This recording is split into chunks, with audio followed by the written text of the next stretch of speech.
ನಮಸ್ತೆ ವೀಕ್ಷಕರೇ, ಮೆಂಡ್ಯೂ ನ್ಯೂಸ್ ನೆಟ್ವರ್ಕಿಗೆ ಸ್ವಾಗತ. ನಾನು ದಿವ್ಯಾ. ಇಂದಿನ ಪ್ರಮುಖ ಸುದ್ದಿಗಳನ್ನು ನೋಡೋಣ. ನಾಳೆಯಿಂದ ಹಿರಿಯ ನಾಗರಿಕರ ಮತದಾನ ಶುರು. ಏಪ್ರಿಲ್ 26ಕ್ಕೆ ಲೋಕಸಭಾ ಚುನಾವಣೆ ಇರೋದು ನಮ್ಗೆಲ್ಲರಿಗೂ ಗೊತ್ತಿರೋದೆ. ಬಟ್ ನಾಳೆಯಿಂದನೇ ಶುರು. ಬೆಂಗಳೂರಿನ 3 ಲೋಕಸಭಾ ಕ್ಷೇತ್ರಗಳಲ್ಲಿ ಏಪ್ರಿಲ್ 3ರಿಂದ ಅಂದರೆ ನಾಳೆಯಿಂದ 18ರವರೆಗೂ ಹಿರಿಯ ನಾಗರಿಕರು ಮತ್ತು ಅಂಗವಿಕಲರಿಂದ ಮನೆಯಿಂದ ಹಂಚೆ ಮತದಾನ ಅನ್ನೋ ಒಂದು ಸರ್ಕಾರ ಘೋಷಣೆ ಮಾಡಿದ್ದು. 80 ಅಥವಾ 85 ವಯಸ್ಸಿನ ಹೆಚ್ಚಿನವರಿಗೆ ಮತ್ತು ಅಂಗವಿಕಲರಿಗೆ ಈ ಮತದಾನ. 6372 ಮಂದಿ ಹಿರಿಯ ನಾಗರಿಕರು ಹಾಗೂ ಅಂಗವಿಕಲರು ಮನೆಯಿಂದ ಮತದಾನಕ್ಕೆ ಅರ್ಜಿ ಸಲ್ಲಿಕೆ ಮಾಡಿದ್ದಾರೆ. ಒಟ್ಟು 95,128 ಹಿರಿಯ ನಾಗರಿಕರು ಹಾಗೂ 22,222 ಅಂಗವಿಕಲರು ಸೇರಿದಂತೆ ಒಟ್ಟು 1,17,350 ಮತದಾರರಿಗೆ ಮನೆಯಿಂದ ಮತದಾನ ಮಾಡ್ಬೋದು. ಅಷ್ಟು 1,17,350 ಜನರಿಗೂ ಸಹ ಅವಕಾಶ ಇದೆ. ಆದರೆ ಇದಕ್ಕೆ ಅರ್ಜಿ ಸಲ್ಲಿಸಿರೋರು ಮಾತ್ರ 6,372 ಮಂದಿ ಮನೆಯಿಂದ ಮತದಾನ ಮಾಡೋದಕ್ಕೆ ಅರ್ಜಿ ಸಲ್ಲಿಸಿದ್ದಾರೆ. ಅವರೆಲ್ಲರಿಗೂ, ಹಿರಿಯ ನಾಗರಿಕರೆಲ್ಲರಿಗೂ ಮತ್ತು ಅಂಗವಿಕಲರಿಗೂ ನಾಳೆಯಿಂದ ಮತದಾನ ಶುರುವಾಗಿದ್ದು, ಯಾವ ಕಡೆ ಯಾವ್ಯಾವತ್ತು ಮತದಾನ ನಡೆಯುತ್ತೆ ಅನ್ನೋದು ಸಹ ಅವ್ರಿಗಾಗಲೇ ಮಾಹಿತಿ ಲಭ್ಯ ಇದೆ.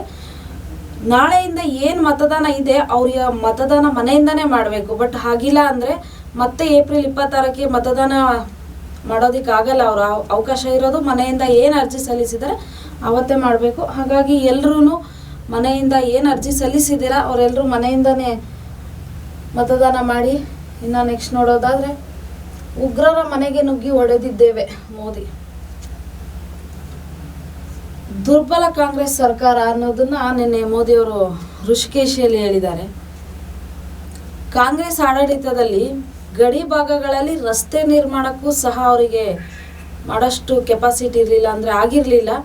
ಬಟ್ ನಮ್ಮದು BJP ಏನಿದೆ ಬಲಿಷ್ಠ ಸರ್ಕಾರ, ಗಡಿ ಭಾಗದಲ್ಲಿರೋ ಯೋಧರಿಗೆ ಉಗ್ರರ ಮನೆಗಳಿಗೇನೆ ನುಗ್ಗಿ ಹೊಡೆಯೋಷ್ಟು, ಅವರನ್ನು ಓಡಿಸೋಷ್ಟು ಫೆಸಿಲಿಟಿಗಳನ್ನ ನಮ್ಮ ಸರ್ಕಾರ ಮಾಡಿದೆ.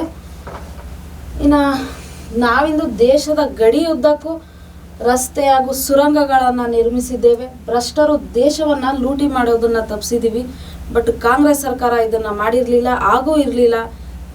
ಹಾಗಾಗಿ ಫಿರ್ ಏಕ್ ಬಿ ಬಾರ್ ಮೋದಿ ಸರ್ಕಾರ ಅನ್ನೋ ಘೋಷಣೆ ಇಡೀ ರಾಜ್ಯದಲ್ಲಿ ಕೇಳಿಸ್ತಾ ಇದೆ.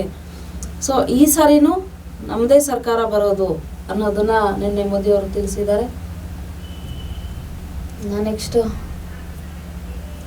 ಕಾಂಗ್ರೆಸ್ ಗ್ಯಾರಂಟಿ ಕಾರ್ಡ್ BJP ಸಮರ. ಮೊನ್ನೆ ಅಷ್ಟೇ ಪಂಚ ಗ್ಯಾರಂಟಿ 25 ಯೋಜನೆ ಅನ್ನೋದನ್ನ ಮಲ್ಲಿಕಾರ್ಜುನ್ ಖರ್ಗೆ ಅವರು ಬಿಡುಗಡೆ ಮಾಡಿ, ಪ್ರತಿಯೊಂದು 8 ಕೋಟಿ ಮನೆಗಳಿಗೂ ಸಹ ಪ್ರತಿಯೊಂದು ಮನೆಗೂ ನಾವು ಇದನ್ನು ತಲುಪಿಸ್ತೀವಿ ಅನ್ನೋದನ್ನ ಹೇಳಿದರು. ಬಟ್ ಇವತ್ತೆಲ್ಲ ಒಂದು ಕಡೆ ಲೋಕಸಭಾ ಚುನಾವಣೆ ಅಕ್ರಮವಾಗಿ ಲಾಭ ಪಡೆಯೋಕೆ ಈ ದುರುದ್ದೇಶ ಹೊಂದಲಾಗಿದೆ. ಮಲ್ಲಿಕಾರ್ಜುನ್ ಖರ್ಗೆ ಮತ್ತು ರಾಹುಲ್ ಗಾಂಧಿ ಅವರ ಫೋಟೋ ಮತ್ತು QR ಕೋಡನ್ನು ಬಳಸಿ ಈ ಕಾರ್ಡ್ಗಳನ್ನ ಹಂಚ್ತಾ ಇದ್ದಾರೆ. ಮತದಾರರ ಅವರು ದಾರಿ ತಪ್ಪಿಸ್ತಾ ಇದ್ದಾರೆ. ಹಾಗಾಗಿ ಈ ಕಾರ್ಡ್ಗಳನ್ನ ಹಂಚೋದು ನಿಲ್ಲಿಸಬೇಕು ಕಾಂಗ್ರೆಸ್ ಸರ್ಕಾರ. ನಿಲ್ಲಿಸಿಲ್ಲ ಅಂದರೆ ಇದೆಲ್ಲ ಕಾನೂನಿನ ನೀತಿ ಸಂಹಿತೆ ಉಲ್ಲಂಘನೆ ಆಗ್ತಾ ಇದೆ. ಹಾಗಾಗಿ ಕಾರ್ಡ್ಗಳನ್ನ ನಿಲ್ಲಿಸಬೇಕು. ಚುನಾವಣೆ ಮುಗಿಯೋವರೆಗೂ ಕಾರ್ಡ್ಗಳನ್ನ ನಿಲ್ಲಿಸಲೇಬೇಕು ಅನ್ನೋದು BJP ಸರ್ಕಾರ ನೆನ್ನೆ ಮನವಿ ಮಾಡಿದೆ. ನೆಕ್ಸ್ಟ್, ಡ್ರಗ್ಸ್ ಹೆಸರಿನಲ್ಲಿ ಡಿಜಿಟಲ್ ಅರೆಸ್ಟ್ ಮಾಡಿ ನಗ್ನಗೊಳಿಸಿ ಹಣ ಸುಲಿಗೆ. ಈ ಸೈಬರ್ ಕ್ರೈಮ್ ಅನ್ನೋದು ಯಾರನ್ನೂ ಸಹ ಬಿಡ್ತಾ ಇಲ್ಲ. ಈಗ ಏನಂದರೆ, ಒಬ್ಬ ಸರ್ಕಾರಿ ನೌಕರಾಗಿರಲಿ ಅಥವಾ ದುಡ್ಡಿರೋರಾಗಿರಲಿ, ವಕೀಲರಾಗಿರಲಿ, ಸಾಮಾನ್ಯ ಜನಗಳೇ ಆಗಿರಲಿ, ಯಾರನ್ನೂ ಸಹ ಬಿಡ್ತಾ ಇಲ್ಲ. ಪ್ರತಿಯೊಬ್ಬರಿಗೂ ಈ ಸೈಬರ್ ಕ್ರೈಮ್ ಅನ್ನೋ ಪ್ರಕರಣಗಳು ಕಂಡು ಬರ್ತಾನೆ ಇದೆ, ನಾವು ನೋಡ್ತಾನೆ ಇದ್ದೀವಿ. ಇನ್ನು ಅಂಥದ್ದೇ ಒಂದು ಪ್ರಕರಣ, ಇವರು 29 ವರ್ಷದ ವಕೀಲೆ ಫೆಡೆಕ್ಸ್ ಇಂಟರ್ನ್ಯಾಷನಲ್ ಅನ್ನೋ ಒಂದು ಕೊರಿಯರ್ ಕಂಪ್ನಿ ಹೆಸರಲ್ಲಿ ಆಕೆಗೆ ಕಾಲ್ ಮಾಡಿ ಪರಿಚಯ ಮಾಡಿಕೊಂಡು, ನಿಮಗೆ ವಿದೇಶದಿಂದ ಡ್ರಗ್ಸ್ ಬಂದಿದೆ, ಇದೆ ಒಂದು ಹಲವಾರು ರೀಸನ್ಗಳು ಹೇಳಿ ಪರಿಚಯ ಮಾಡಿಕೊಂಡು ವಿಚಾರಣೆ ನಡೆಸಬೇಕು. ಕಸ್ಟಮ್ಸು ಮತ್ತು CBI ಅಧಿಕಾರಿ ಹೆಸರುಗಳಲ್ಲಿ CBI ಅಧಿಕಾರಿಗಳೇ ನಾವು ಕಾಲ್ ಮಾಡ್ತಾ ಇರೋದು ಅನ್ನೋ ರೀತಿಲಿ ಆಕೆಗೆ ಕರೆ ಮಾಡಿ ವಿಚಾರಣೆ ಮಾಡಬೇಕು ಅನ್ನೋದ್ರ ರೀತಿಯಲ್ಲಿ ಮಾತಾಡಿ ಅವರನ್ನು ಅವ್ರ ಕಡೆಯಿಂದ 14 ಲಕ್ಷ ರೂಗಳನ್ನ ಕಿತ್ತಿದ್ದಾರೆ ಈ ಸೈಬರ್ ಕ್ರೈಮ್ ಅನ್ನೋರು. ಇನ್ನು ಹಣ ಕೇಳ್ತಾ ಇದ್ದೀವಿ ಅವ್ರಿಗೆ. ಈ ಕಾಟ ತಾಳಲಾರದೆ ಸೈಬರ್ ಕ್ರೈಮ್ಗೆ FIR ದಾಖಲು ಮಾಡಿ ಪೊಲೀಸರಿಗೆ ವಿವರ ತಿಳಿಸಿರೋದ್ರಿಂದ ಆರೋಪಿಗಳ ಪತ್ತೆಗೆ ತನಿಖೆ ನಡೆಸ್ತಿದ್ದಾರೆ. ಇನ್ನು ಇದೆಲ್ಲ ಯಾವಾಗ ಮುಗಿಯುತ್ತೋ ಗೊತ್ತಿಲ್ಲ. ಇನ್ನು ಸ್ಪೆಷಲಾಗಿ ಹೆಣ್ಣುಮಕ್ಕಳು ಈ ಸೈಬರ್ ಕ್ರೈಮ್ಗೆ ಅತಿಯಾಗಿ ಬಲಿಯಾಗ್ತಾ ಇರೋದು ಹೆಣ್ಣುಮಕ್ಕಳೇ ಜಾಸ್ತಿ.